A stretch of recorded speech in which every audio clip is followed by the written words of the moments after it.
Hello friends, Akshay Kumar arts channel में आप सभी का एक बार फिर से स्वागत है। आज का टॉपिक है ठोस ज्यामिति। जी हाँ, ठोस ज्यामिति जैसा कि सभी लोग समझते हैं कि ठोस ज्यामिति जो पोर्शन है बहुत हार्ड है, इसको समझने में प्रॉब्लम आती है। तो ठोस ज्यामिति के आज सारे बेसिक चीज़ हम बताएंगे इस वीडियो में, जिस चीज़ को आप बहुत बारीकी से समझिएगा।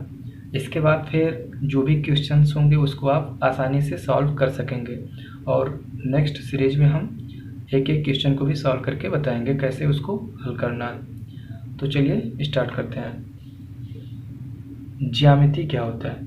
ज्यामिति में केवल दो आयाम लंबाई तथा चौड़ाई से बनी आकृति का अध्ययन किया जाता है।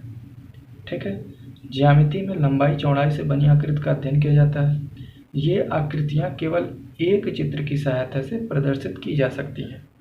ठीक है, ज्यामिति की जो आकृतियाँ होती हैं जो लंबाई चौड़ाई से बनती हैं उसको एक ही चित्र से प्रदर्शित किया जा सकता है। ठीक है, लेकिन ठोस ज्यामिति क्या होता है? ठोस ज्यामिति में आयाम की माप लंबाई चौड़ाई होता है तथा ऊंचाई या मोटाई भी होती है साथ में। ऊंचाई या मोटाई बढ़ जाने से केवल एक चित्र द्वारा ठोस की आकृति प्रदर्शित नहीं की जा सकती। ठीक है, लंबाई चौड़ाई था ज्यामितीय आकृति में तो उसको एक चित्र के माध्यम से प्रदर्शित कर देते हैं, लेकिन ठोस ज्यामिति में तीन आयाम होते हैं, लंबाई चौड़ाई ऊंचाई या मोटाई होता है। तो इसको एक चित्र के माध्यम से ठोस की आकृति को प्रदर्शित नहीं कर सकते हैं। इसको प्रदर्शित करने के लिए दो या अधिक चित्रों की आवश्यकता होती है। ठीक है, जब इसको रेखा पर प्रदर्शित किया जाएगा तो दो चित्र बनाना होगा या दो से अधिक भी चित्र बनाएंगे, तब जाकर के ठोस ज्यामिति के चित्र को हम प्रदर्शित कर सकते हैं। संपार्श्व क्या होता है? इसके दो सम्मुख फलक जो संपार्श्व के सिरे कहलाते हैं। दो सम्मुख मतलब आमने सामने के जो फलक होते हैं, समानांतर व समरूप आकृतियों के होते हैं। जो दो सम्मुख फलक होते हैं मतलब आमने सामने के फलक होते हैं, समानांतर मतलब बराबर होते हैं, पैरेलल। समरूप आकृतियां एक ही आकृति की होंगी तथा चारों ओर बराबर आयत बने होते हैं। संपार्श्व का नाम उसके सिरे की आकृति के अनुसार होता है। ठीक है, संपार्श्व का नाम जो होगा उसके सिरे की आकृति के अनुसार होगा। सिरे क्या होते हैं? जो दो सम्मुख फलक होते हैं। त्रिभुजाकार संपार्श्व। ठीक है, देखिए संपार्श्व है त्रिभुज का आकार, यानी त्रिभुज के आकार जब दो होंगे, दो सम्मुख यानी आमने सामने का जो चित्र होगा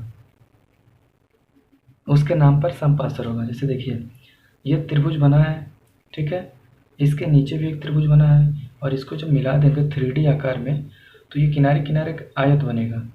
ठीक है, किनारे का ये आयत बनेगा। जैसे देखिए ये भुजा आयत बनी है, सेम ये भी भुजा आयत बनेगी और ये भी, और ये त्रिभुज ऊपर भी है नीचे भी है, त्रिभुजाकार संपार्श्व हो गया। ये वर्ग है, ऊपर वर्ग और नीचे वर्ग। ठीक है, और सारी भुजाओं को जब मिला देंगे 3D आकार बनाएंगे तो ये देखिए ये भी आयत बन रहा है, इस साइड का भी आयत बन रहा है, और ये भी जो आकृति है ये भी आयत बन रहा है, और ये भी, यानी साइड के जो होते हैं ये आयत बनते हैं किनारे के, और ऊपर आमने सामने की जो भुजाएं होती हैं वो बराबर होती हैं, समानांतर होती हैं, एक जैसी होती हैं। ये भी वर्ग तो नीचे वाला भी वर्ग। ठीक है, ये संपार्श्व में होता है। ये वर्ग था इसलिए वर्गाकार संपार्श्व है। अब इसमें ये देखिए पंचभुज है, नीचे भी पंचभुज है, और ये सारी पंचभुज की सारी भुजाएं एक दूसरे से जब मिल गई तो ये आयत बन गया, ये भी आयत बन गया। इसके एक एक किनारे का जो भी साइड का जो फलक है ये आयत में बन गया। अब संपार्श्व यानी दो सम्मुख भुजाएं जो आमने सामने की हैं ये एक जैसी हैं तो संपार्श्व हो गया। ठीक है, पंचभुजाकार, पंचभुज है तो पंचभुजाकार संपार्श्व हो गया। सेम इसमें भी देख लीजिए, ये षटभुज है, 6 भुजाएं हैं इसमें, नीचे भी 6 भुजाएं हैं। ठीक है, दोनों समान आकृतियां हैं। ठीक है, षटभुज है, दोनों समान आकृतियां इसलिए संपार्श्व हो गया। ठीक है, तो षटभुजाकार संपार्श्व इसलिए ये हो गया। ठीक है, अब एक इसका 3D में दिखाते हैं, ये 3D में दिखेगा कैसे, बनेगा कैसे। जैसे देखिए ये ठीक है। ये पंचभुजाकार है, 1 2 3 4 5, 5 भुजा है, ठीक है। इधर 5 भुजा है और इसके पीछे भी 5 भुजा है, 1 2 3 4 5, 5 भुज इसमें भी है। एक तरफ का हो गया, इसके सामने का भी, ये भी पंचभुज हो गया, ठीक है। दोनों जब पंचभुज हो गए, अब देखिए साइड का जो है, ये साइड का जो किनारा एक एक भुजा का, एक एक भुजा का जो साइड का मिलता है, ये आयत बन रहा है। इस भुजा का भी जो इस भुजा में दोनों ये मिल रही हैं, तो ये भी आयत बन रहा है, ठीक है। यानी कि सारी भुजाएं इसमें आयत बनती हैं समपार्श्वर में। ये जो किनारा है, यही सारे हैं, ये आयत बन रहा है, ठीक है। ये भी आयत बन रहा है। इसी तरह से इसमें भी होता है। सूची स्तंभ, नेक्स्ट टॉपिक है सूची स्तंभ, ठीक है। इस घन आकृति में आधार का फलक त्रिभुजाकार, वर्गाकार आदि होता है। आधार यानी नीचे का फलक, परंतु इसका दूसरा सिरा एक नोक होता है, ठीक है। नीचे का आधार त्रिभुज भी हो सकता है, त्रिभुजाकार, वर्गाकार, पंचभुजाकार, कुछ भी हो सकता है, लेकिन ऊपर का इसका दूसरा सिरा, जो दूसरा सिरा होगा, वो एक नोक होता है। मतलब कि किनारे किनारे की सारी भुजाएं ऊपर जाकर के एक जगह मिल जाती हैं। इसके चारों ओर की आकृतियां त्रिभुजाकार होती हैं, ठीक है। जब ऊपर मिल जाती है एक जगह, तो किनारे किनारे साइड का जो फलक होते हैं वो त्रिभुजाकार होते हैं।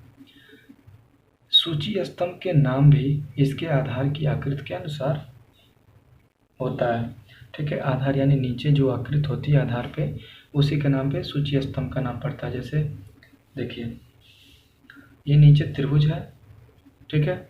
इसकी सारी भुजाएं, किनारे किनारे का तीनों भुजाएं एक जगह ऊपर जाके मिल गई, ठीक है। ऊपर जाके मिल गई, ये त्रिभुज था, ठीक है। ऊपर जाके मिल गया, सूची स्तंभ हो गया। जैसे पिरामिड होता है, ठीक है। पिरामिड में क्या होता है, ये वर्गाकार होता है, ये पिरामिड जैसा हो जाता है। त्रिभुज है, ऊपर जाकर के एक जगह पे मिल रही है सब, तो ये साइड का जो किनारे का जो फलक है, ठीक है, तीनों फलक ये त्रिभुज में बनते हैं। वैसे पंचभुज में भी सेम होता है। पंचभुज का सारे किनारे का जो है ऊपर जाके एक जगह सारे किनारे के छोर मिलते हैं एक जगह पे, और किनारे किनारे का एक एक फलक का किनारे का हिस्सा जो होता है साइड का, वो त्रिभुज में बनता है। सेम वर्गाकार है।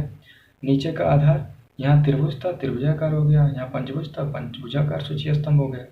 यहाँ नीचे का आधार वर्गाकार है, ऊपर जाके एक जगह से मिल रहे हैं, तो ये वर्गाकार सूची स्तंभ हो गया। सेम नीचे का आधार जो है षटभुज है, ऊपर जाके एक जगह मिल रहा है, षटभुजाकार सूची स्तंभ हो गया। अब इसका भी एक एग्जांपल दिखा देते हैं 3D में। जैसे देख लीजिए, ये है, ठीक है। देखिए, ये वर्गाकार हो गया, ठीक है। ये वर्ग है और इसकी एक एक जो भुजाएं हैं, 1 2 3 4, ये चारों भुजाएं जो है ये ऊपर जाके एक जगह पे मिल रही हैं, ठीक है। देखिए, इधर का भी जो फलक है एक जगह आके मिला, दोनों भुजाएं 1 2, ये दोनों किनारे जो हैं एक जगह ऊपर आके मिल रहे हैं, मतलब सारे ऊपर जाके मिल रहे हैं और एक पॉइंट पे मिल रहे हैं, ठीक है। यहाँ पे वर्ग है, ऊपर जाके एक जगह मिल गए। यहाँ वर्ग होता, यहाँ भी वर्ग होता, तो ये समपार्श्वर्ग हो जाता है। सूची स्तंभ ये अंतर होता है कि सारी भुजाएं एक जगह जाके मिलती हैं ऊपर एक बिंदु पर, ठीक है। और ये साइड का जो भी होता है, साइड का ये त्रिभुज बनता है, ठीक है। यही सूची स्तंभ होता है। नेक्स्ट पॉइंट है बेलन, ठीक है। बेलन, यह आकृति आयत द्वारा किसी एक भुजा पर परिक्रमा करने से बनती है, ठीक है। आयत एक भुजा पर जब परिक्रमा करता है अपने एक भुजा पे, तो वो राउंड में घूमता है, ठीक है।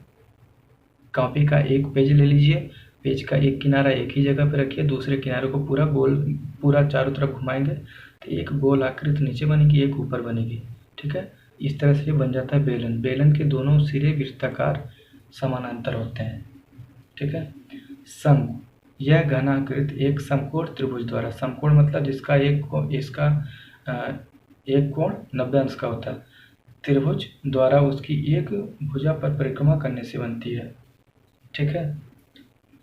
इसके एक सिरे पर वृत्ताकृत तथा दूसरे सिर पर एक नोक शिरोबिंदु होता है, ठीक है। जैसे सूची स्तंभ में होता था, सब जाकर के एक पॉइंट पे मिलते थे, वैसे इसमें होता है, लेकिन इसके एक सिरे पर वृत्ताकृत होती है, नीचे वृत्त होता है, ठीक है, ऊपर जाके एक जगह से मिलते हैं, शंकु हो जाता है वो।